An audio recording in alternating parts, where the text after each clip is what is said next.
Come Hi everyone, on. my name is Natalie Ledwell and this is the Inspiration Show. Today on the show we have my really good friend Marni Battista with us. Hi Marni, how are you? Hello. Hi. Now we have Marni here. Marni's from a company called Dating with Destiny. Dating with Dignity, I should say. And Marni works with a lot of women, men as well, or mainly women? Mostly women now. Mostly women, because there seems to be a growing number of us finding ourselves in our midlife, single again. And in my situation, it's single and not having dated for 20 years, and being an Australian and dating in LA is quite the adventure. So Marnie's going to dispel some of the myths and give us some clarity if you're in that situation where you're actually looking to find love in the second and probably better part of your life. So why don't we start, Marnie, with your story and your background, how you got into doing this kind of work? Well, they say you teach what you need to learn. So I think my picker was broken probably when I was about 12 or 13. I had a passion for the bad boys. But when I was 22, I met a guy and he asked me to marry him. And the reason that I basically said yes was, guys didn't even ask me out for second or third dates. So this guy wants to sleep with me and then marry me, I'm in. And, we were married for 17 years now. 17 years we were married. And during all of that, I just felt like I was broken, like there was nothing I could do to feel loved, to get the attention and affection I wanted. I felt like there was nothing I could do right. And I was just sad. We had 3 kids. I felt so empty. And when that marriage ended, I was devastated. I had this picture of what my life was going to look like, and I was 38. And I wasn't ready to really dive into what was holding me back. So I went online right away. And of course, I met a younger, better looking version of my ex-husband. And, that relationship in some ways was more painful because I had put sort of all my do-over eggs in that basket. I thought, this is going to be the one. This is the reason the universe, led me to getting a divorce. And he cheated on me and broke my heart. And it was after that, I had 3 daughters, and I was like trying to figure out how I could get him back, and I was trying to get some friends to pick up my kids at school, and all of a sudden it just hit me. The one common denominator in my relationships is me. And if I am not willing to figure this out for myself, am I willing to figure it out for my kids? And that really became my motivating why. Is that I want to have love, but if I don't get it because I'm not good at it, then at least I will model something different for my kids. And that was really the beginning of me creating our Find Love Now formula and working through the systems and the structures so that ultimately I was dating in my 40s, hadn't dated since the 80s, and I met and ended up marrying the love of my life after 5 years. And now we have this formula, this system, and we're teaching it to women all over the world. So there is hope. No matter what your situation, you can find love again. Yeah, because it's very scary. I mean, excuse me, last time I dated was like 20 years ago. And like I wasn't a ropes instructor back then, so it's not like I ever had to go looking for it. It always come and found me. But of course now I'm actively out there seeking and looking. So what are some of the like the common pitfalls that women fall into when they're, especially if you're online, because it's a whole other there's a whole set of rules that seem to be unspoken that go on in that whole world. So what are some of the common mistakes that women fall into in that situation? Well, one of the things is that we take our past and we overlay it into what we're looking for. And if you have had bad relationships in your past, and this shows up really prominently online, is your profile is written from a place of fear and scarcity rather than opportunity. So women will say things like, and if you are not a person who likes to sleep in on the weekends, I'm not your girl. Or I'm looking for a guy who finally has his, act together and won't cringe when I say I have to go visit my mother. It's it's like all these bad experiences that we have, we want to make sure that we don't screw up again, and we just dump it into our profile. And some of it's obvious, but some of it is very unconscious, and men can just sense there's just like an energy that actually like radiates out from the app and your computer, and they just go, no, this isn't for me. So one of the biggest pitfalls you can make is dating from that place of avoidance of your past rather than creating something new and an exciting opportunity. Great. So, I mean, we're talking about, the past. So is there, like, how do we clear ourselves of, what we see as mistakes from a past relationship? Well, the first thing is that I invite people to look at their mistakes with a lowercase m instead of a capital M, right? Because your mistakes were really opportunities for you to understand who you are, what you like, what you don't like, what you need. And it's really an opportunity to go in and to heal those beliefs. So the first thing that you could do is have your moment where you go, maybe it is me, and start writing down what are the patterns that you notice in your dating. Whether it's, I look online or I get an email from someone, and the first thing I do is I start criticizing his spelling. Or I go on dates, and the minute I meet him, I put all my hope and fantasies into him, and I hope he likes me, and I get so nervous about trying to be who I think he wants that I get really anxious and shy, and I shut down, right? So you want to go in and start looking, do I have any patterns that I can find starting, you can look back starting as long as you can remember, and see what it is that needs to be shifted and changed. Right. And this is the work that you do with women, right? Absolutely. We look at really 4 areas that are the source of things that are holding you back. We call this the reveal phase. And you have to have an awareness of what your pattern is so that you can start to make different choices.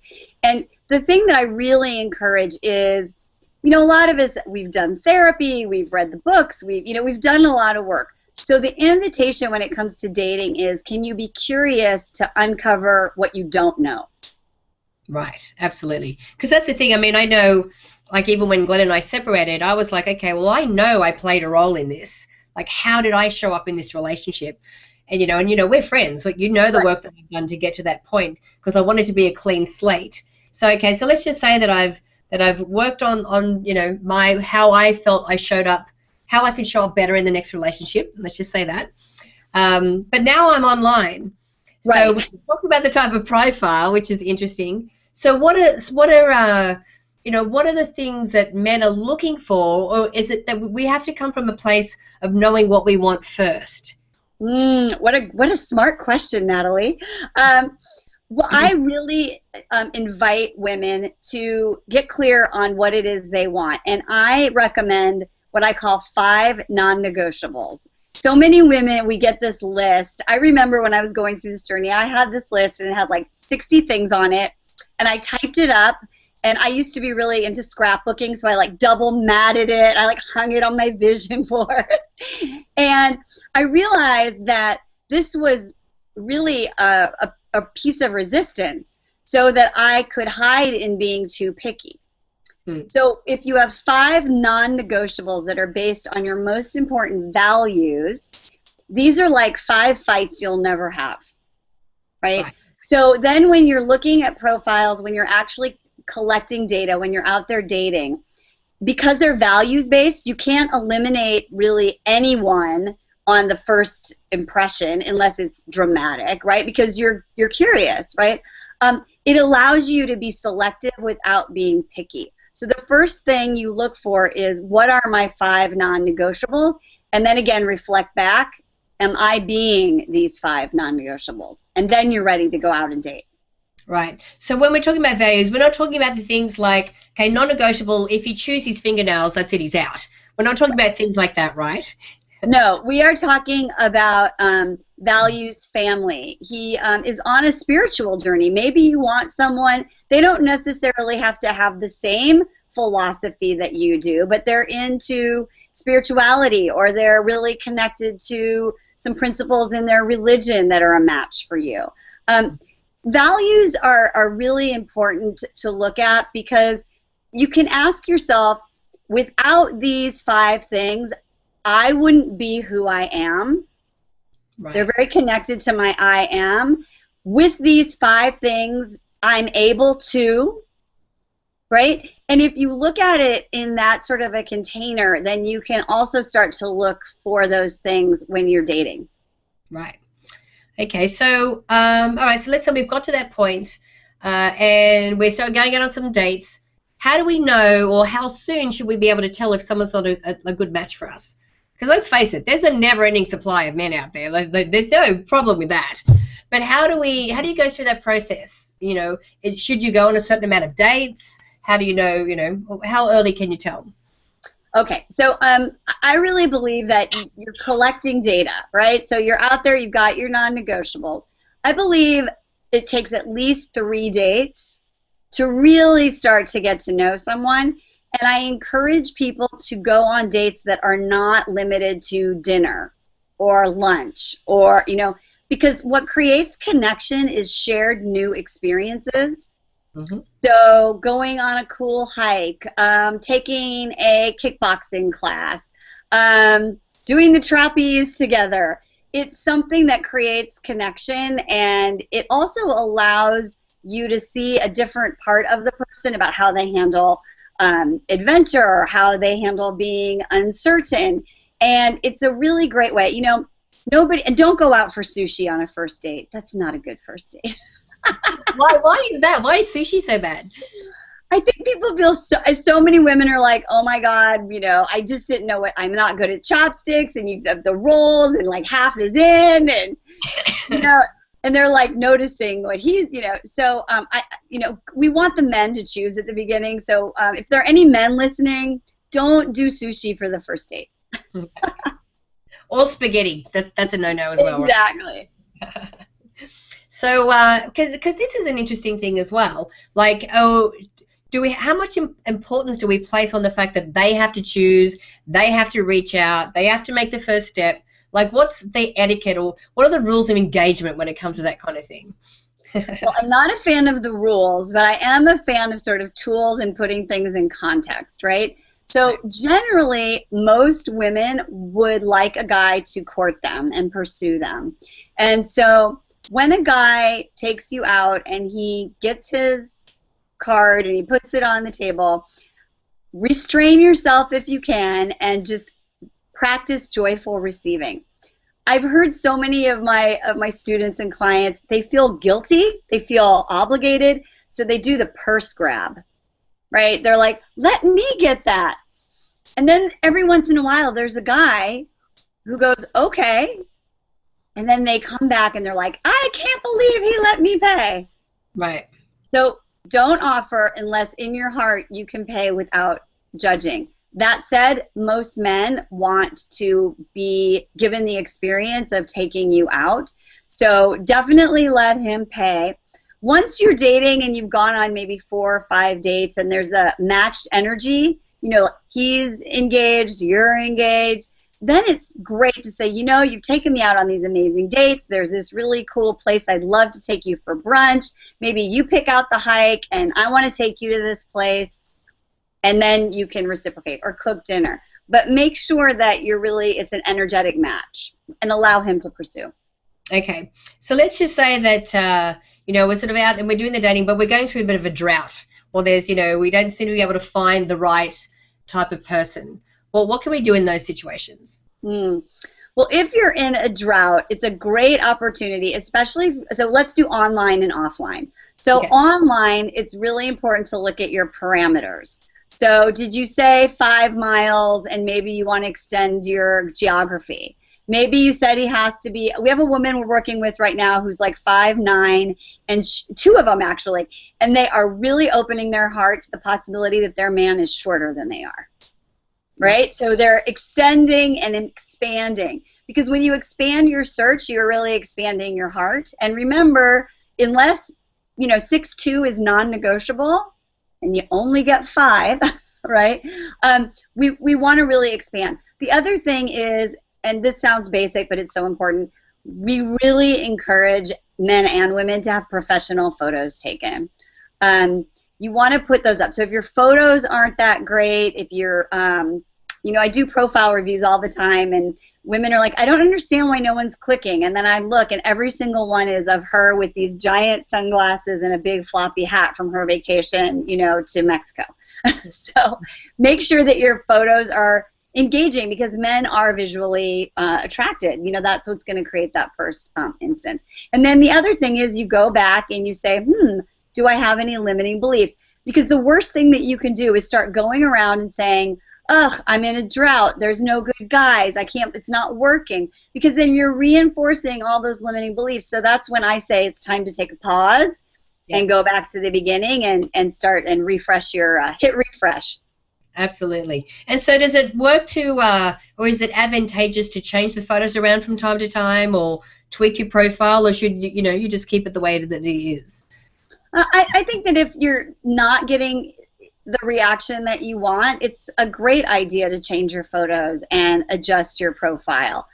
We were just doing a profile review with someone, and she said, one thing that men love about me is my quick wit and my New York sense of humor. It's not rude, but I'll definitely keep you on your toes, right? And she thought that was like cute and engaging. And I was like, I wouldn't put the word rude in your profile. Right. I'll keep you on your toes. I've got a quick wit.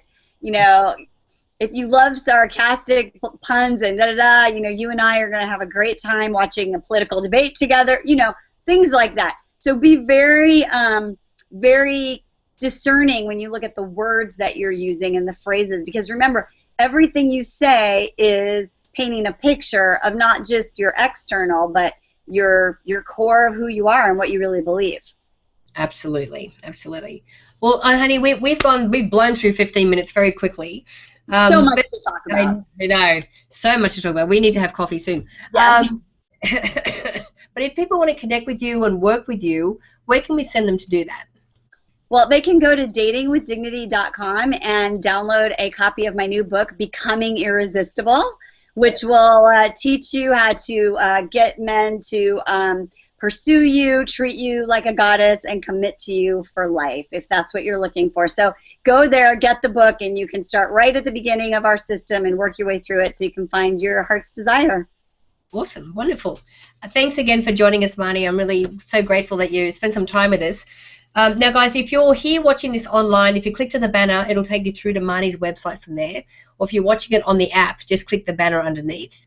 And share this video. If you have any friends or female friends that are looking for love in this better part of their life, you can use the Facebook and the Twitter share buttons on this page to share the video. And make sure that you leave your email so we can send you the Manifesting with the Masters video e-course. So until next time, remember to live large, choose courageously, and love without limits. We'll see you soon. Bye.